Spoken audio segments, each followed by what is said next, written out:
TRS అధినేత మాజీ ముఖ్యమంత్రి కేసీఆర్ హైదరాబాద్ చేరుకున్నారు. రేపు మధ్యాహ్నం 2 గంటలకు తెలంగాణ భవన్లో జరగనున్న పార్టీ శాసనసభాపక్ష రాష్ట్ర కార్యవర్గ సంయుక్త సమావేశానికి ఆయన అధ్యక్షత వహించనున్నారు. ఈ నేపథ్యంలోనే ఆయన కాసేపటి క్రితం ఎర్రవల్లిలోని ఫామ్ హౌస్ నుంచి నగరంలోని నందినగర్ నివాసానికి వచ్చారు. రేపు జరిగే సమావేశంలో పార్టీ ఎమ్మెల్యేలు, ఎమ్మెల్సీలు, ఎంపీలతో పాటు కార్యవర్గ సభ్యులు పాల్గొంటారు.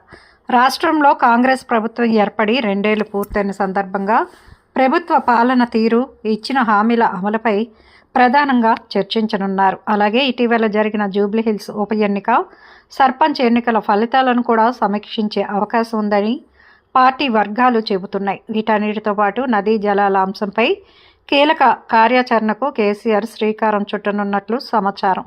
ముఖ్యంగా కృష్ణానది జలాల విషయంలో రాష్ట్ర ప్రయోజనాలను కాంగ్రెస్ ప్రభుత్వం కేంద్రానికి తాకట్టు పెట్టిందని కేసీఆర్ భావిస్తున్నారు.